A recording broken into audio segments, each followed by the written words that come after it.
Hello everyone, कैसे हैं आप सभी? Good morning, Radhe Radhe.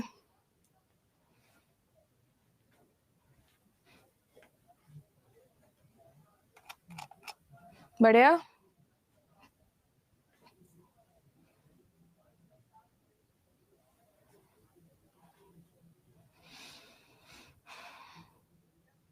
हाँ, वो एक्चुअली वो तबीयत उसी की वजह से ठीक नहीं है। अरे ये अभी सही नहीं हो रही है पूरी तरीके से।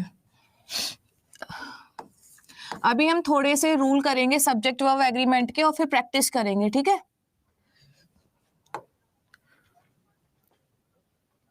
इंग्लिश का कोई Telegram channel, actually Telegram channel जो है बिहार अड्डा 24/7 के नेम से है।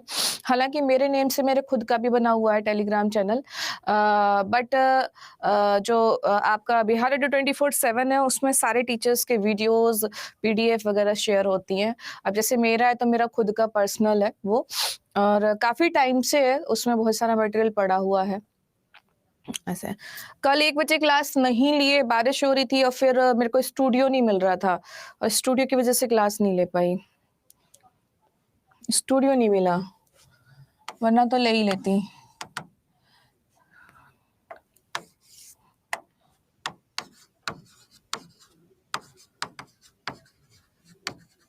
कल वाले रूल किस किस ने रिवाइज कर लिया आप लोगों ने?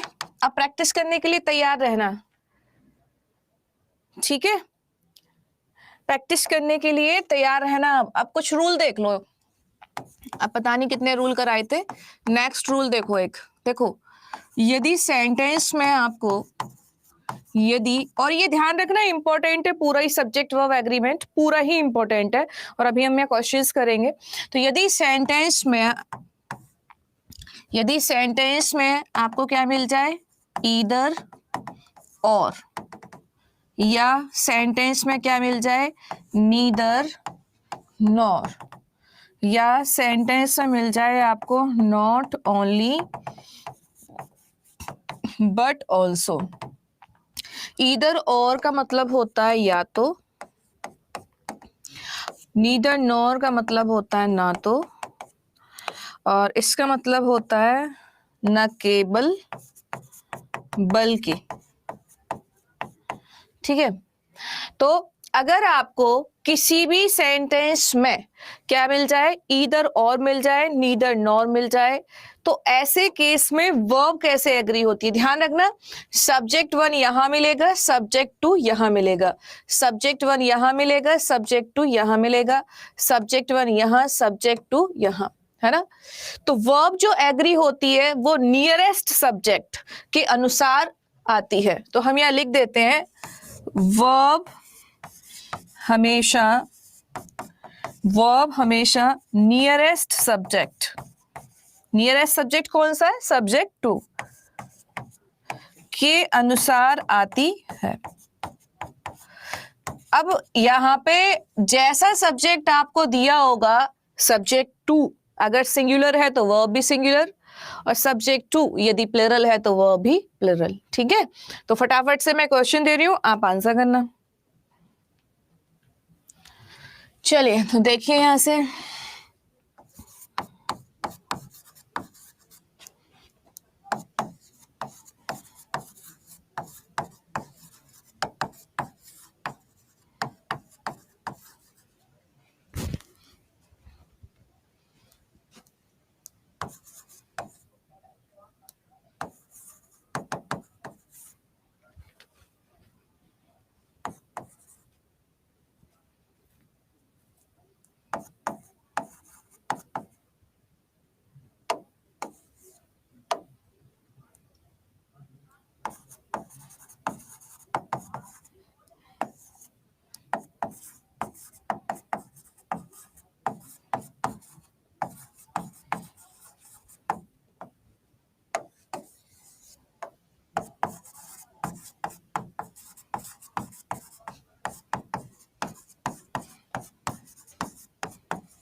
बताओ, इधर राहुल और his friends is going to America, या तो राहुल या उसके दोस्त अमेरिका जाएंगे। तो यहाँ पे अगर आप देखेंगे सब्जेक्ट 1 ये है, सब्जेक्ट 2 ये है, वर्ब हमेशा इसके अनुसार आती है। कैसा है ये आपका प्लुरल है, तो यहाँ इसके प्लेस पे क्या आ जाएगा, आर। ऐसे ही यहाँ देखो, नीदर द स्टूडेंट्स, ना तो विद्यार्थी, नॉर द टीचर, ना ही teacher, going to market, market जा रहा था। तो अब यहाँ पे अगर आप देखेंगे तो सब्जेक्ट 1 प्लुरल है, जबकि सब्जेक्ट 2 कैसा है, सिंगुलर है। तो वर्ब इसके अनुसार आएगी, तो क्या आ जाएगी, वॉज गोइंग टू मार्केट। ठीक है, इसी तरीके से जैसे एक और एग्जाम्पल,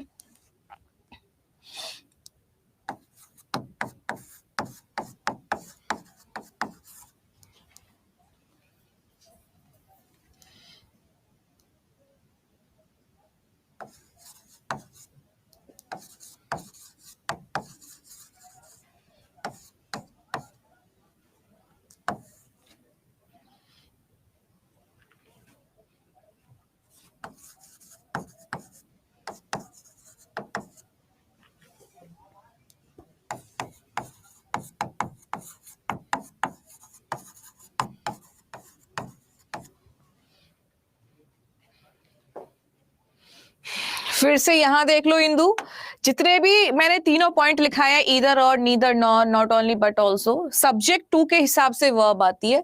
ये सब्जेक्ट यहाँ पे 1 है, नियरेस्ट सब्जेक्ट के हिसाब से वर्ब आएगी, यहाँ पे सब्जेक्ट 2 है। अब कौन से सब्जेक्ट के अनुसार वर्ब आनी है, सेकंड सब्जेक्ट के अनुसार। ना केवल वो, बल्कि मैंने भी यह प्रोजेक्ट पूरा किया। ठीक है, तो यहाँ पे अगर आप देखेंगे आई के हिसाब से क्या आएगा, हैव आएगा। तो not only he but also I have done this project. तो ये था ईदर और, नॉट ओनली बट ऑल्सो का केस। ठीक है, क्योंकि नियरेस्ट सब्जेक्ट क्या है इसमें, अगर आप देखेंगे नियरेस्ट सब्जेक्ट क्या है भाई, वर्ब के पास सबसे ज्यादा नजदीक कौन है, सबसे ज्यादा नजदीक कौन है, आई। तो वर्ब का नियरेस्ट सब्जेक्ट कौन सा हो गया, आई। तो आई के हिसाब से वर्ब आएगी। ठीक है, ऐसे ही एक रूल और है। एक रूल क्या है, रूल है यदि सेंटेंस में क्या मिल जाए आपको, as well as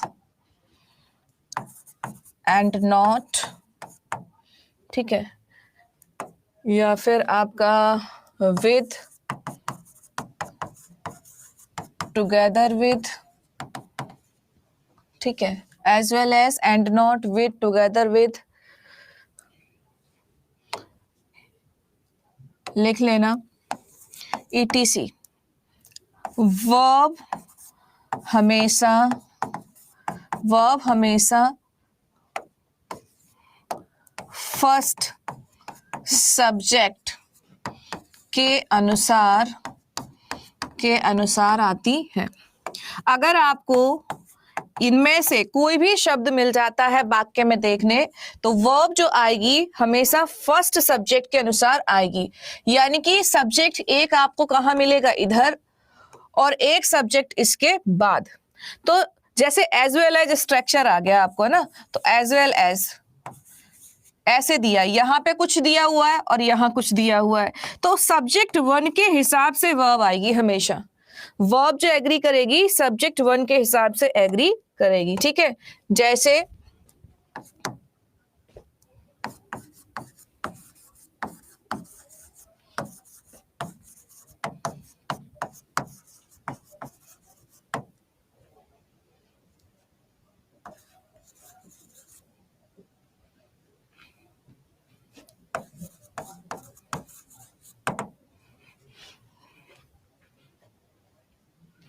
Akhilesh ji, अगर सेंटेंस में एज वेल एज मिल जाए, या आपको विद मिल जाए, या आपको टुगेदर विद मिल जाए, तो पहले सब्जेक्ट के अनुसार वर्ब आती है। तो अब आप ढूंढो यहाँ पे सब्जेक्ट पहला कौन सा है। एज वेल एज पूरा आपको मिल गया, सब्जेक्ट 1 सबसे पहला कहां पड़ा, ये तो ही कैसा है, सिंगुलर। यहाँ पे आने वाली वर्ब जो है वो इसके हिसाब से नहीं आएगी, ही के हिसाब से आएगी, मतलब सब्जेक्ट 1 के हिसाब से आएगी। ही कैसा है, सिंगुलर, तो यहाँ क्या आ जाएगा is. He as well as his parents is honest, उसके माता पिता के साथ साथ वो भी ईमानदार है। जैसे एक और देखो,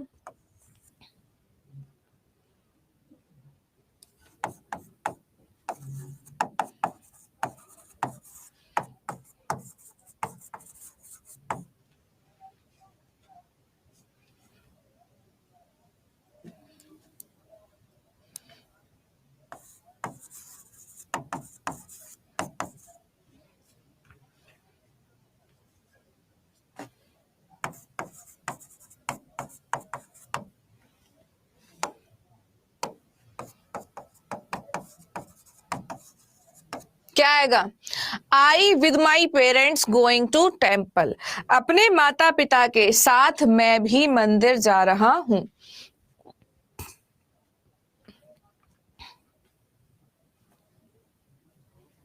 तो यहां पे आई के हिसाब से वर्ब एग्री होगी, क्या आ जाएगी एम, क्योंकि यही सब्जेक्ट वन है।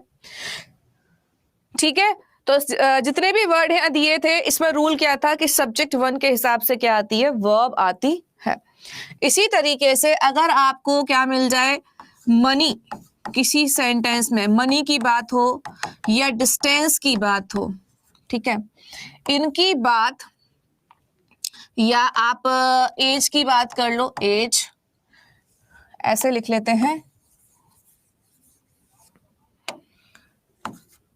एज, मनी, डिस्टेंस, है ना।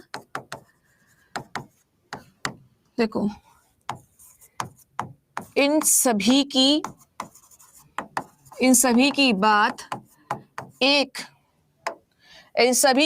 एक यूनिट के फॉर्म में हो, एक यूनिट के रूप में हो तो वर्ब सिंगुलर आती है। एक यूनिट का मतलब क्या है कि एज को, टाइम को, डिस्टेंस को बस एक इकाई के रूप में मान लिया, तो ऐसे केस में वर्ब कैसी आती है, वर्ब सिंगुलर आती है। अब ये आपको एग्जाम्पल से समझ में आएगा, मैं एग्जाम्पल लिख के दिखाती हूँ तब आपको क्लियर हो जाएगा। और ये इंपॉर्टेंट भी है और एग्जाम में यहां से बहुत बार आता है, सब एग्जाम में आया हुआ है लगभग। जैसे मैंने लिखा है यहाँ पे, ध्यान से देखना, 10 किलोमीटर्स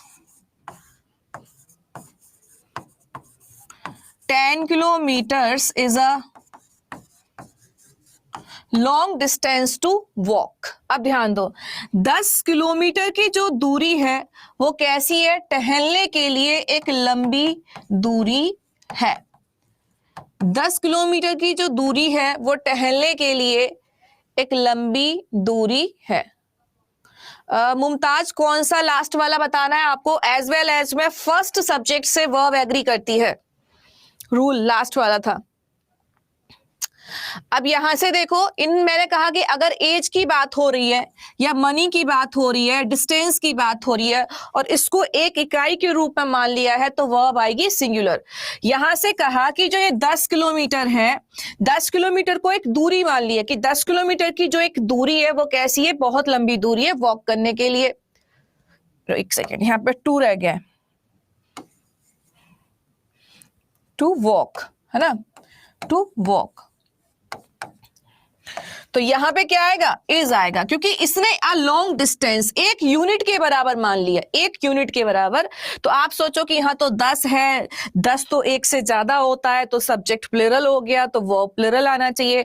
10 को एक के बराबर मान लिया। अब कैसे माना, एक और देखो, ये तो डिस्टेंस वाली बात होगी। अब मान लो आपसे कोई कहे कि ये जो अभी शिक्षक भर्ती है, भाई तेरा काम हो जाएगा, एक काम कर तू ना मेरे को 25 लाख रुपए दे दे, 25 लाख रुपए मुझे चाहिए और तुम टीचर बन जाओगे। तो तुमने कहा यार 25 लाख की जो एक रकम है मेरे लिए बहुत बड़ी रकम है, मैं इतनी नहीं दे सकता। तो 25 लाख को आप ऐसे नहीं देख रहे, बहुत आप उसको एक रकम के रूप में देख रहे हैं। 25 लाख की जो रकम है मेरे लिए बहुत बड़ी रकम है, मैं ऐसे एक बार में नहीं दे सकता। ठीक है, तो 25 लाख हमने एक अमाउंट के रूप में देखा। तो मान लो मैं यहाँ 10 लिख देती हूँ, 25 लाख जो भी है ना, मान लो हम ऐसे ही लिख देते हैं, 10 लिख देते हैं, 10 lakhs, ठीक है, ये तो प्लूरल ही है।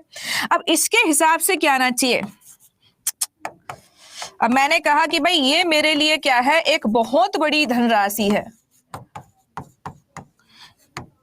10 लाख रुपए की जो एक धनराशि है वो मेरे लिए क्या है, बहुत बड़ी धनराशि है।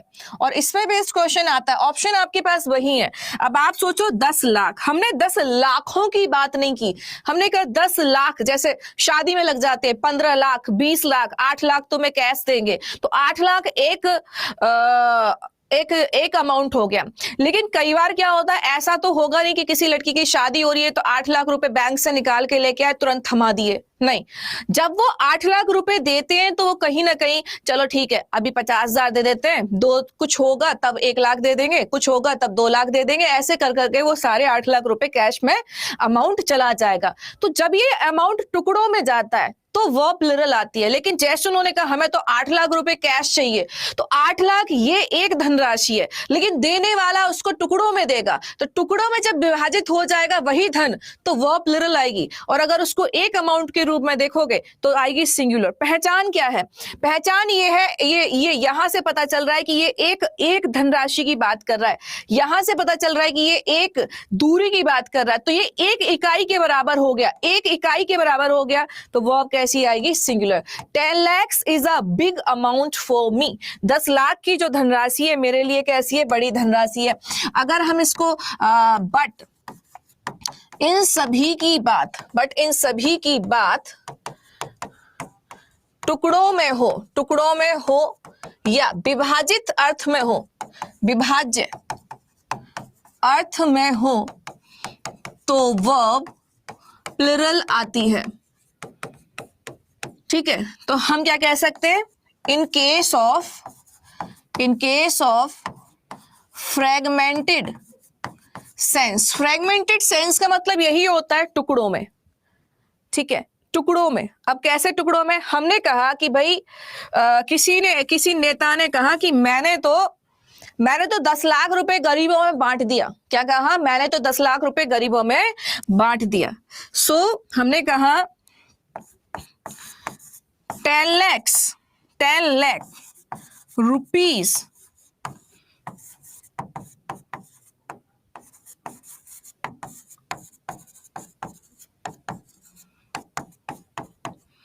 ठीक है। अब यहां बताना आना क्या चाहिए?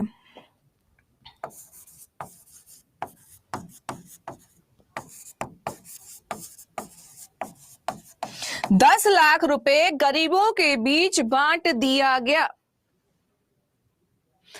10 लाख रुपए गरीबों के बीच बांट दिया गया। अब आपके पास एक शब्द क्लियर है, वहां पे एक अमाउंट यानी कि धनराशि के बारे में एक शब्द वहां आया था, और यहां से ये तुरंत पता चल रहा है डिस्ट्रीब्यूटेड की विभाजित का अर्थ आ रहा है। तो जब विभाज्य अर्थ आएगा तो वर्ब हो जाएगी प्लूरल। तो 10 lakh rupees have been distributed among the poor. 10 lakh रुपए की धनराशि गरीबों के बीच बांट दी गई। तो ये थे आपका यहाँ पे कुछ अर्थ। ठीक है, तो ये ध्यान रखना है आपको। इसी तरीके से एक रूल और होता है, and the rule is 1 article 1 person, 2 articles 2 person या थिंग्स। इसका मतलब क्या है? इसका मतलब ये है कि यदि नाउन से, यदि एंड के साथ 2 नाउन जुड़े हैं, नाउन 1 एंड नाउन 2, 2 नाउन जुड़े हैं एंड के साथ, और दोनों नाउन से पहले आर्टिकल आया हुआ है कोई भी, मान लो ए दे दिया, एन दे दिया, दा दे दिया, कोई भी आर्टिकल दे दिया, और नाउन 2 से पहले भी आर्टिकल दिया हुआ है कोई भी, ए, एन, दा। ठीक है, कोई भी आर्टिकल दिया है तो दोनों नाउन से पहले आर्टिकल आ रहा है, तो दोनों नाउन से पहले यदि आर्टिकल आएगा तो ऐसे केस में जो वर्ब रहती है वो कैसी रहती है? वर्ब हमेशा आती है प्लूरल। कैसी आती है? प्लूरल। अब यदि 2 नाउन एंड से जुड़े हैं और दोनों के पहले सिर्फ एक नाउन के पहले आर्टिकल यहां दिया है, ए, एन, दा, इनमें से कोई भी एक आर्टिकल, तो अगर सिर्फ एक आर्टिकल आ रहा है तो वर्ब कैसी आएगी, सिंगुलर। अगर दोनों नाउन से पहले आर्टिकल आ रहे हैं, एंड से जुड़े हुए हैं, तो वर्ब कैसी आएगी, प्लूरल। ठीक है, जैसे मैंने कहा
the poet and the teacher visiting Agra.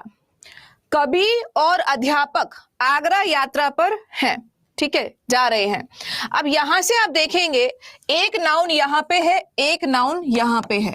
ठीक है ना, इससे भी पहले आर्टिकल दिया, इससे भी पहले आर्टिकल दिया, तो 2 आर्टिकल्स हो गए।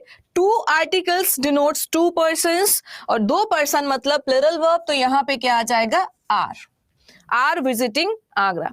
ठीक है, अब यहां देखो, the poet and teacher my friend. Poet और टीचर के पहले केवल एक आर्टिकल लगा है। एक आर्टिकल एक ही व्यक्ति को दर्शाता है, और एक ही व्यक्ति को दर्शाता है तो क्या आ जाएगा, इज आ जाएगा। एक ही व्यक्ति को दर्शाएगा तो क्या आएगा, ए। तो रूल क्या था कि एंड से पहले अगर आपके पास 2 नाउन है और केवल एक आर्टिकल आया है तो वर्ब कैसी आएगी, सिंगुलर। अगर एंड के साथ अगेन 2 नाउन है, दोनों के साथ आर्टिकल आया है तो वर्ब कैसी आएगी, प्लूरल। ठीक है, वर्ब कैसी आएगी, प्लूरल। और ये वस्तुओं पे भी लागू होता है, ये वस्तुओं पे भी लागू होता है ना। या फिर जैसे मैंने कहा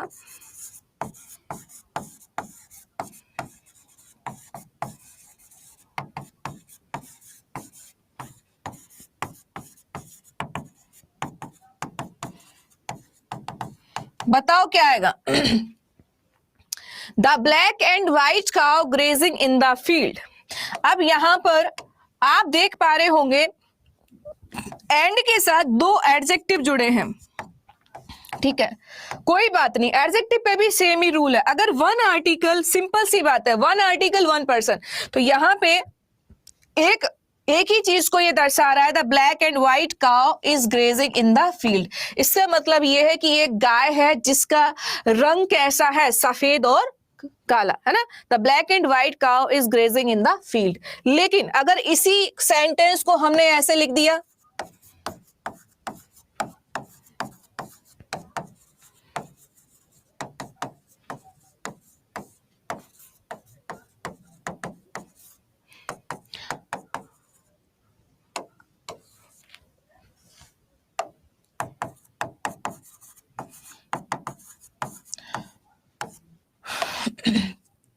अब बताओ क्या आएगा, अब आ आएगा क्योंकि 2 आर्टिकल आ गए, है ना। एडजेक्टिव अगेन हमारे पास कितनी है, एडजेक्टिव 1, एडजेक्टिव 2, सेम रूल है। 2 नाउन जुड़े हो, 2 एडजेक्टिव जुड़े हो, यदि उन दोनों के पहले एक आर्टिकल है तो एक को दर्शाएगा, 2 आर्टिकल है तो 2 को दर्शाएगा। यहाँ पे हमारे पास 2 आर्टिकल है, 2 आर्टिकल है तो क्या आना चाहिए, आर। अब इसका मतलब क्या है, इसका मतलब ये कि एक काले रंग की गाय अलग है और भूरे रंग की गाय अलग है। So the black and the white cow are grazing in the field. एक सफेद रंग की और एक काले रंग की गाय क्या कर रही है, चल रही है। Which one, Shahnawaz. कौन सी स्क्रीन, ये वाली। ठीक है, तो ये आर्टिकल ओवरऑल बात ये है, 1 article 1 person, 2 articles 2 person in case of and. And के केस में सब पे अप्लाई मत कर देना, रूल फिक्स है कि एंड के साथ 2 नाउन जुड़े हैं, 2 एडजेक्टिव जुड़े हैं, उनके साथ यदि 2 आर्टिकल्स हैं तो 2 को दर्शाएगा, 1 है तो 1 को दर्शाएगा। ठीक है, चलिए अब बढ़ते हैं आगे की तरफ।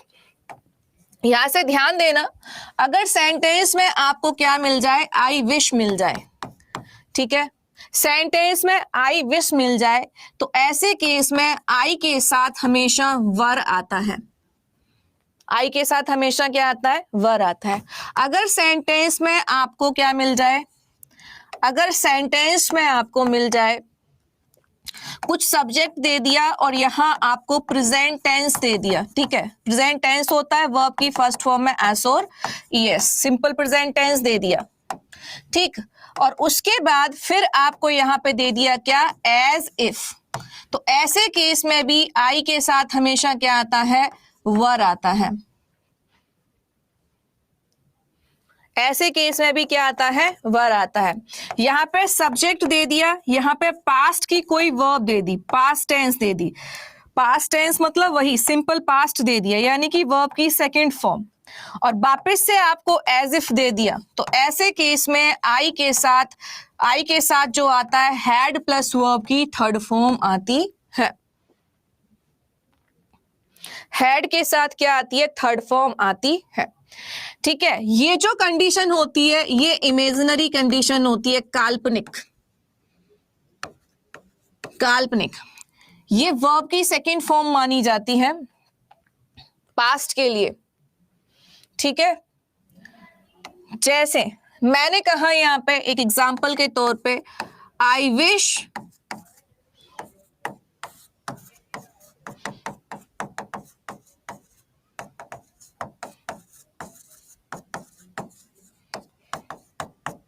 बताओ क्या आएगा,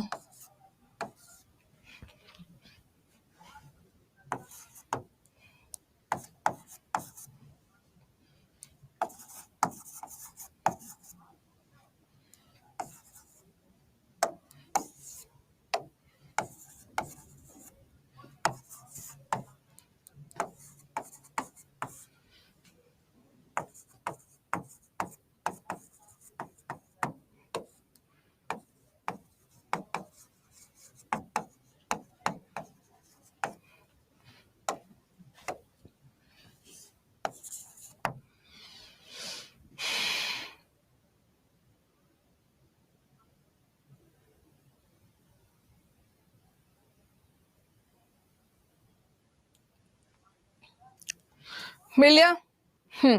सो आई विश आई ब्लैंक अ विलिनियर, काश मैं करोड़पति होता, तो आई विश, तो आई विश हो गया, इसका मतलब यहां पे सिंपल है कि आई के साथ क्या आएगा, वर आएगा।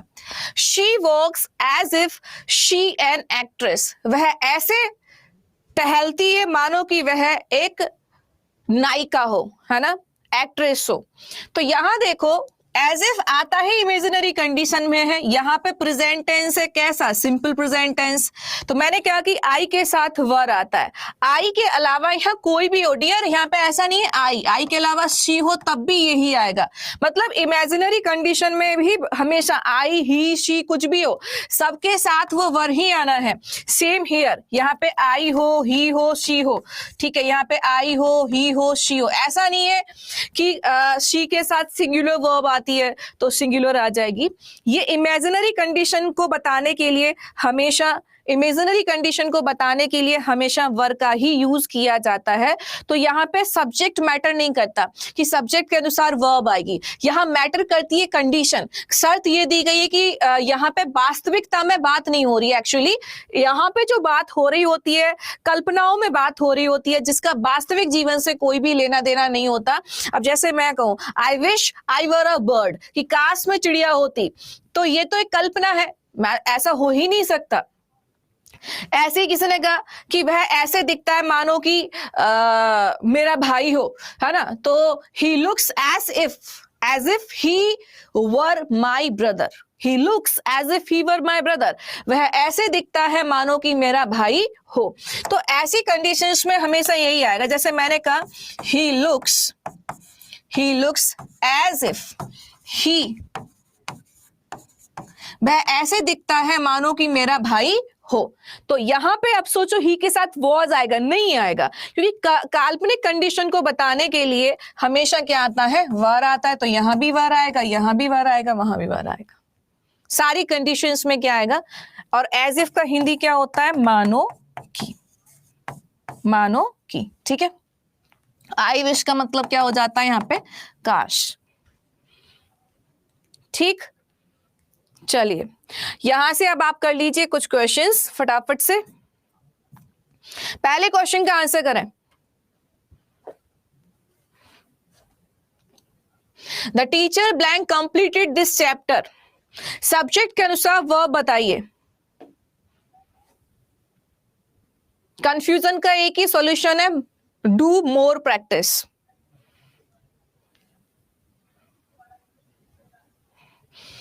जो लोग इज यूज कर रहे हैं उनका रूल कल वाला अभी तक क्लियर नहीं है। मैंने कल सिंपल सा बेसिक फंडा समझाया था is, am, are, has, have का। मुझे पता था कि जब हम सेंटेंस को करेंगे तो तुम ये गलतियां जरूर करोगे, और सिर्फ यही कारण था। ऐसा नहीं था कि आपको is, am, are, was, were, has, have पता नहीं है।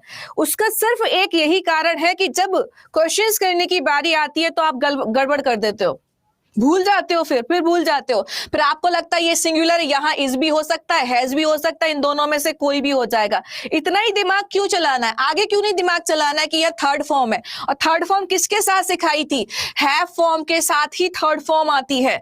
बी फॉर्म के साथ तो फोर्थ फॉर्म आ रही थी, और डू फॉर्म के साथ वर्ब की फर्स्ट फॉर्म आ रही थी। कल ये पूरा डिटेल में पढ़ाया गया है, बट फिर भी वही गलती करोगे तो मैं बार बार नहीं समझाऊंगी। क्या आएगा, हैज, क्योंकि यहां क्या है, third form.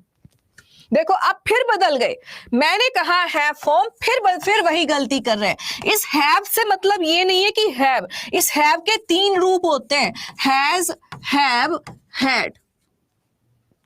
Why don't you understand? ठीक है,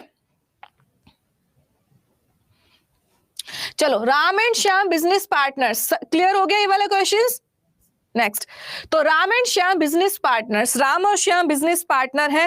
फटाफट से सही करो। यस, एक सेकंड, सही तो तब होगा ना जब प्राइवेट चैट होगी, ऐसा थोड़ी होगा, तो चीटिंग कर रहे होगे। तो राम और श्याम, एंड से दो नाउन जुड़े हैं, वर्ब हमेशा प्लूरल आएगी, तो क्या आ जाएगा, आर। नेक्स्ट वन, देखो कुछ लोगों ने हैज आंसर किया है। Neither she nor her sisters invited to the party, जिनको वो फॉर्म अभी भी क्लियर नहीं है, आप दोबारा से कल की वीडियो के स्टार्टिंग के 30 मिनट्स जरूर देखना। चलिए, neither she nor her sisters invited to the party, ना तो वो ना ही उसकी बहन पार्टी में निमंत्रण दिया गया। तो यहां पे अगर आप देखेंगे थर्ड फॉर्म है, ठीक है।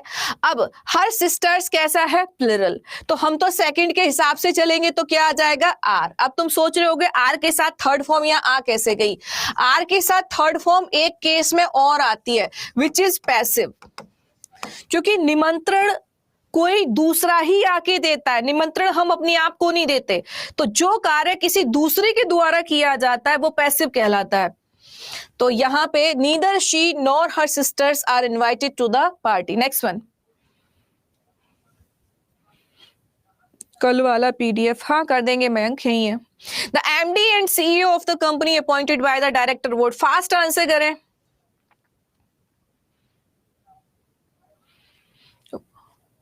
अभी रूल समझाया है, 1 आर्टिकल 1%, 2 आर्टिकल 2%। यहां पे केवल एक ही आर्टिकल है, देखो एक नाउन 1 ये है, नाउन 2 ये है। इस वाले सेक्शन पे मत जाइएगा, नाउन के पहले होना चाहिए था, नाउन के पहले एक ही आर्टिकल है, सिंगुलर वर्ब आएगी। Next one, everyone asked to submit an explanation for the lapse.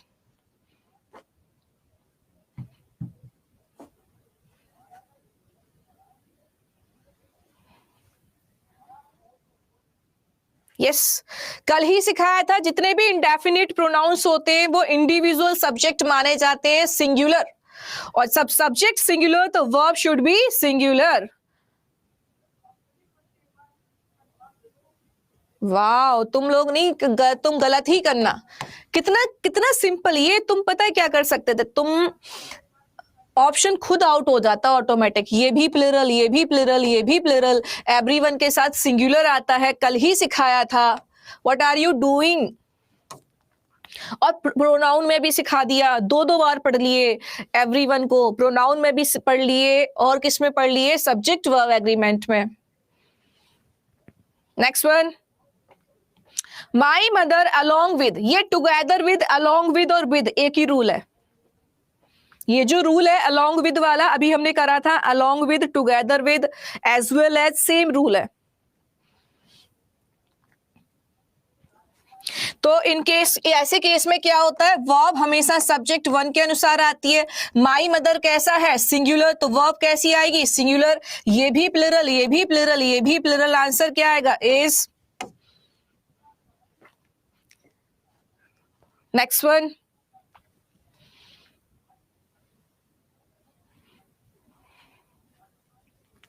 आपको कल एक रूल सिखाया था, each of the, either of the. ध्यान रखना, ऑफ के पहले वाला पार्ट हमेशा सब्जेक्ट बनता है।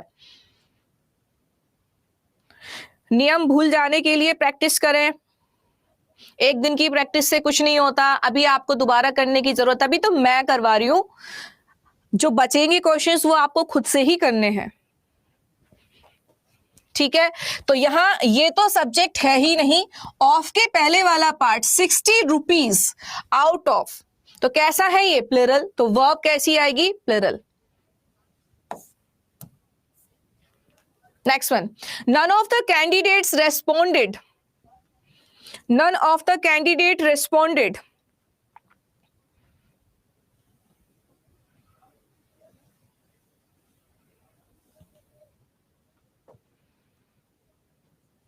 चलिए आगे सभी का आंसर, आंसर क्या आ रहा है, हैव। इसमें ये गलत दे दिया आंसर, हैव नहीं आएगा, एक सेकेंड, हैव नहीं आएगा ये आंसर। ध्यान रखना, जब आपके पास नन ऑफ का हो तो ऐसे केस में ऑफ के पहले वाला पार्ट सब्जेक्ट बनता है, और जितने भी इंडेफिनिट आर्टिकल्स होते हैं वो कैसे होते हैं, हमेशा वो होते हैं आपके कैसे, एक सेकेंड, है ना, वो कैसे होते हैं, ये सिंगुलर है, तो ये सिंगुलर है तो वर्ब भी कैसी आएगी, वर्ब भी सिंगुलर आएगी। तो यहां से सबसे पहले इसको एलिमिनेट करेंगे और इसको एलिमिनेट करेंगे। अब ये कि इज और हैव में से क्या आएगा, अगर हम इसके साथ थर्ड फॉर्म लगाते हैं तो ये पैसिव बनेगा, जबकि उत्तर देने के लिए आप अपने आप उत्तर कर रहे हो, ऐसा नहीं कि आपकी जगह कोई और उत्तर कर रहा है, तो ये एक्टिव होता है ऐसा स्ट्रक्चर, तो पैसिव हम नहीं कर सकते इसको, तो इज हट जाएगा। आंसर क्या बनेगा, हैज, हैज यहां पे सही आंसर आएगा। None of the candidates responded, ध्यान रखना, नन ऑफ द के बाद, नन ऑफ द के बाद नाउन हमेशा प्लरल आता है और वर्ब हमेशा कैसी आती है, सिंगुलर, ठीक है, वर्ब हमेशा कैसी आती है, singular, clear. Next one, by today's standards 100 rupees not a big amount, अगर आज के मानक में देखा जाए तो 100 रुपए बहुत बड़ी धनराशि नहीं है। जल्दी आंसर करो, बाकी बचे हुए आपको ही करने, अब आप देख लो कितनी स्पीड में कितने क्वेश्चंस करोगे। वेरी वेल डन, क्या बात है, इस बार तो सही आंसर कर दिया, बट कुछ लोगों ने तो फिर भी गलत किया। अभी अभी सिखाया था कि अगर पैसों की बात हो और वहां पे क्लियर आपको शब्दों में अ बिग अमाउंट मिल जाए तो ये एक यूनिट को दर्शाएगा, वर्ब सिंगुलर आएगी। कुछ लोगों ने आर लगाया बट कुछ नहीं किया जा सकता, आंसर इज। नेक्स्ट वन, ये रूल आपको कराया था नाउन में, चेक करिए। The jury unable to decide it.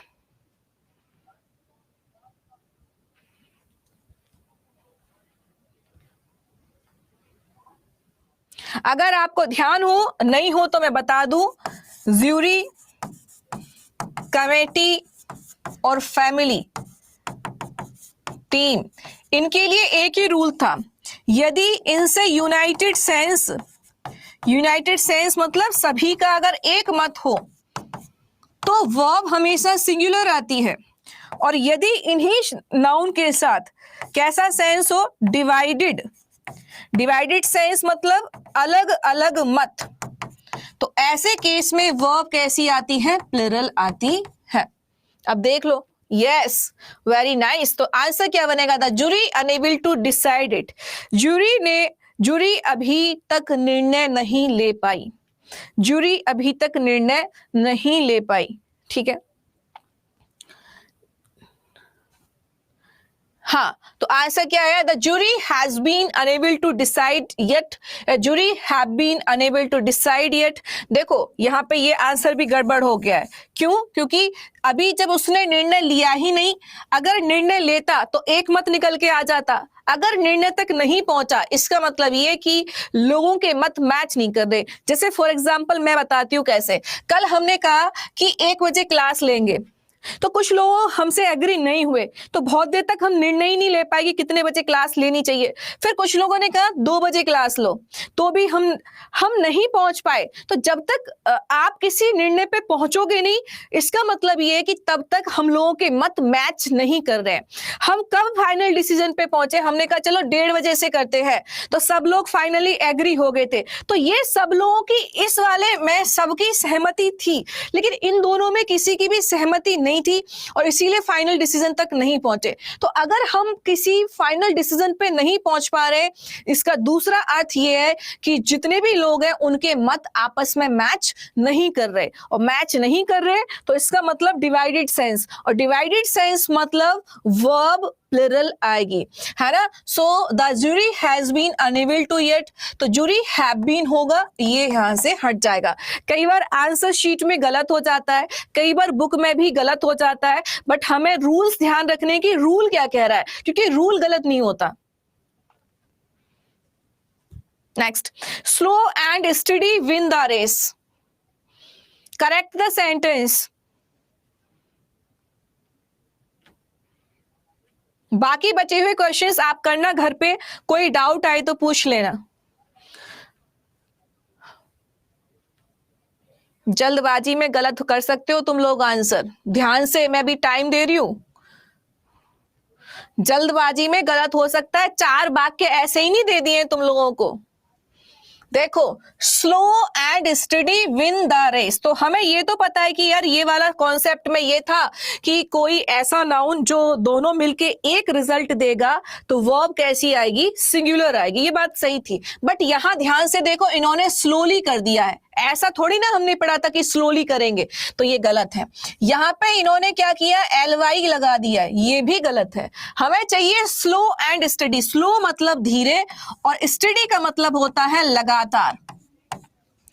ठीक है, तो ये बिल्कुल सही है, सी आंसर यहां पे बनेगा। पेशेंस रखें, कई बार आपको लगता है कि ये सेंटेंस काफी इजी है और हम जल्दबाजी में आंसर करके निकल जाते हैं, तो ऐसे सेंटेंस में ही आपको सावधानी बरतने की जरूरत होती है। Next, these news were broadcasted on radio BBC। ये रूल है नाउन से। कुछ नाउन ऐसे होते हैं जो दिखने में प्लूरल पर अर्थ में सिंगुलर होते हैं, जैसे न्यूज अपने दिखने में सिंगुलर है, सॉरी प्लूरल है और अर्थ में सिंगुलर।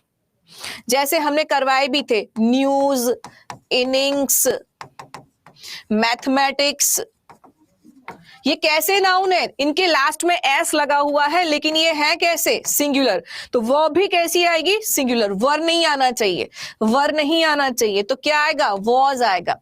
ध्यान रखना, ब्रॉडकास्ट एक ऐसी वर्ब है, ब्रॉडकास्ट एक ऐसी वर्ब है जिसके लास्ट में ईडी नहीं लगता। Broadcast first form, second form और थर्ड फॉर्म में सेम ही रहती है। जैसे कट होता है, कट, जैसे लेट होता है, फर्स्ट सेकंड थर्ड फॉर्म में सेम ही रहते हैं। जैसे पुट होता है, फर्स्ट सेकंड थर्ड फॉर्म में सेम रहते हैं, इनमें ईडी नहीं लगाते। ईडी लगाएंगे तो गलत हो जाएगा। आंसर क्या बनेगा? बी। 2-3 क्वेश्चन और करेंगे फिर खत्म। Every boy and girl were given a prize. News तो सिंगुलर ही था ना डियर, न्यूज तो सिंगुलर ही होता है ना, इसका मतलब तो खबर है, ऐसा थोड़ी कि नाउन बदल जाएगा, ये तो शब्द की स्पेलिंग ही ऐसी है। हाँ, दिस तो लगेगा क्योंकि दिस भी सिंगुलर है, डिटरमाइनर आया, कोई दिक्कत नहीं है। चलिए, तो यहां पे रूल ये कि अगर किसी सेंटेंस में एवरी आता है तो वर्ब हमेशा सिंगुलर आती है, सिंगुलर आती है। यहां पे प्राइज था तो प्राइजेस क्यों किया? आंसर आ जाएगा every boy and every girl was given a prize.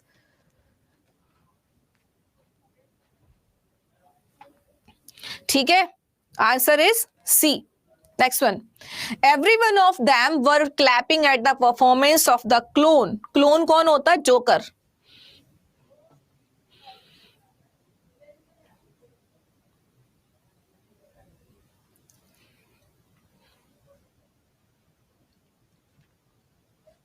जल्दी आंसर करो.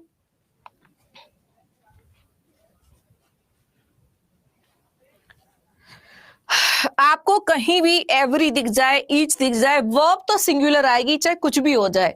वर्ब तो सिंगुलर ही आएगी, वर्ब तो सिंगुलर ही आएगी. ठीक है, अब देख लो कहां पे क्या गड़बड़ी इन्होंने कर दिया है. At the performance of the clone था, at the performance of the clones कर दिया, एक्स्ट्रा किया इसने. Next, law and order are to be maintained at all cost.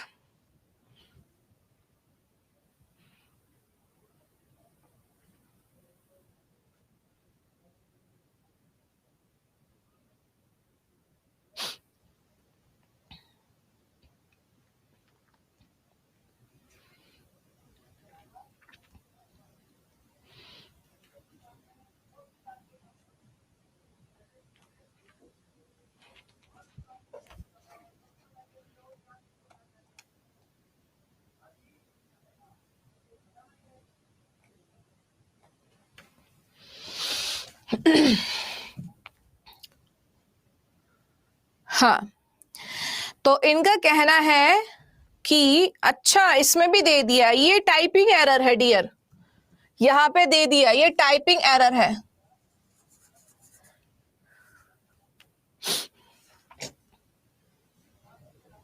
ये टाइपिंग एरर है. ठीक है, नेक्स्ट वन,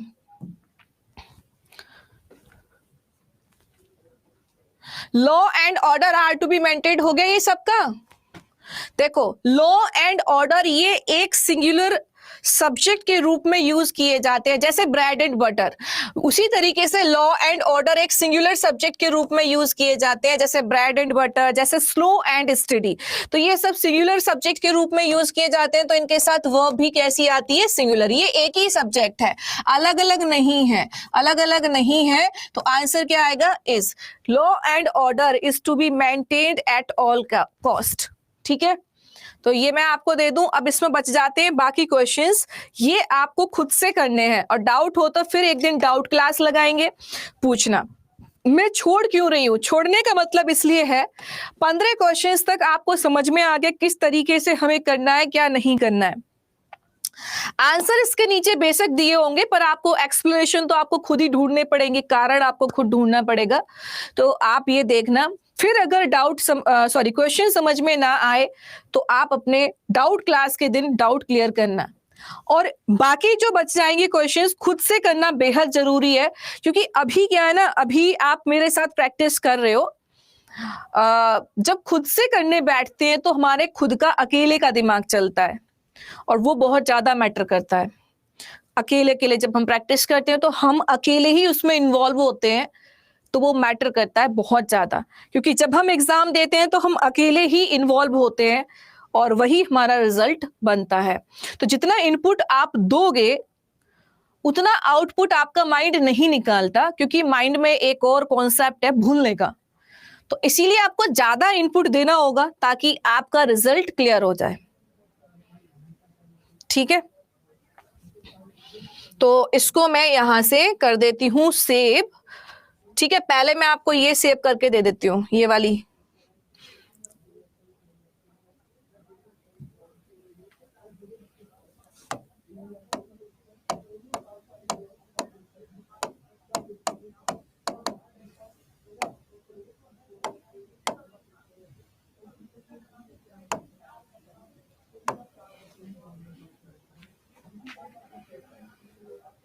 आंसर सहित है, एक्सप्लेनेशन नहीं है. इंग्लिश की बुक लूसेंट बेस्ट है टीचर्स के लिए, प्रैक्टिस करने के लिए लूसेंट ही बेस्ट है.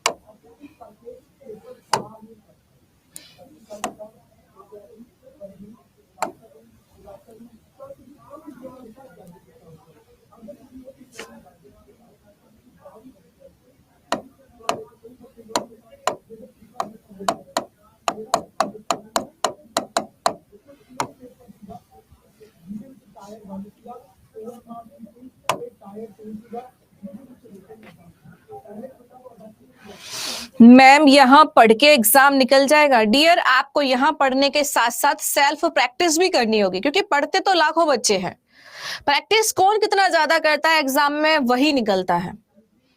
पढ़ते तमाम लोग हैं, और 1 साल 2 साल 3 साल 4 साल ना जाने कितना टाइम पढ़ते हैं। आपकी मेमोरी पे डिपेंड करता है कि आपने प्रैक्टिस कितनी की और आपकी मेमोरी में कितना रहा, और मेमोरी में तभी ज्यादा रहेगा जब आप प्रैक्टिस ज्यादा करेंगे। यहां से तो आप केवल अपने डाउट्स क्लियर करते हैं, कॉन्सेप्ट्स क्लियर करते हैं। लर्निंग प्रोसेस मैटर करती है कि आपके दिमाग में याद कितना है, क्योंकि वही जाएगा अल्टीमेटली। तो यहां से कॉन्सेप्ट सीखने के बाद अगर घर अप्लाई नहीं करते हो तो हम गारंटी नहीं लेंगे।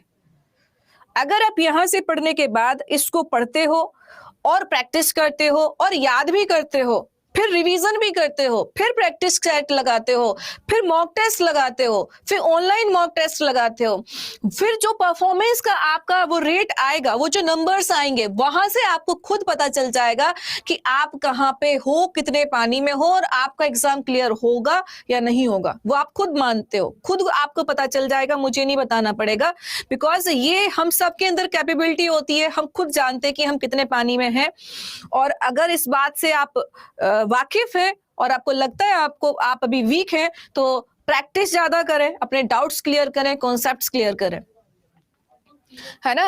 और रही बात हमारे इसकी कि जो पढ़ाया हुआ 101% आएगा, लेकिन अगर प्रैक्टिस नहीं किया और आपको याद नहीं होगा तो कुछ नहीं होगा।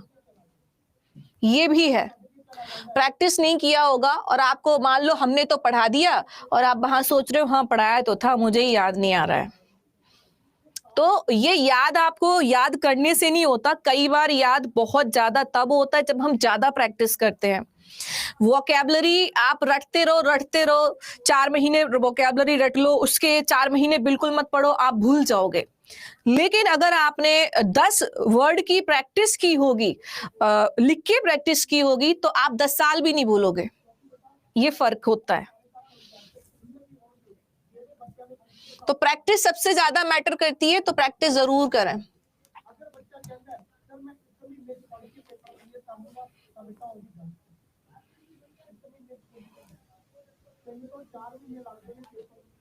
एक्सेप्शन, देखिए टाइम नहीं मिलता है, टाइम को बैलेंस करना आना चाहिए आपको अपना लाइफ में बैलेंसिंग सीखनी पड़ेगी, क्योंकि ये बहाने हम किसको लगाएं यार, कोई नहीं सुनता बहानों को, कोई भी नहीं सुनता, किसको बहाने देंगे बताओ।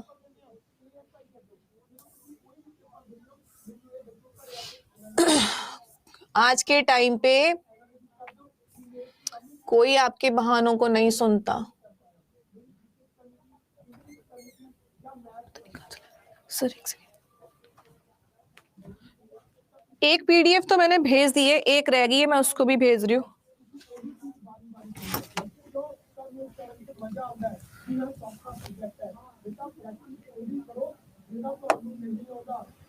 यार कहाँ चली गई?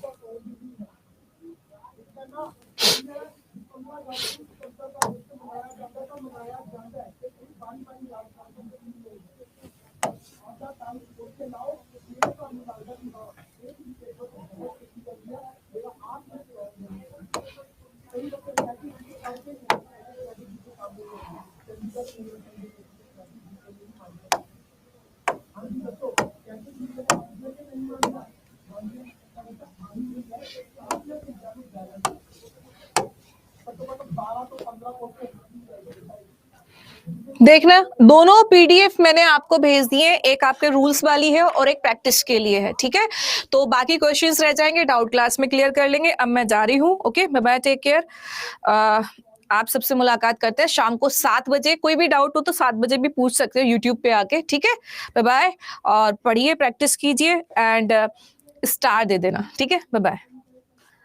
हाँ, एडजेक्टिव का क्लास एक्स्ट्रा चलेगा, बट पहले इसको कंप्लीट कवर कर लो, ठीक है। यस, वो पूरा चल जाएगा 1.5 घंटा प्रैक्टिस के लिए, टेंशन मत लो। एडजेक्टिव पूरा होगा, डोंट वरी, ठीक है। Bye bye.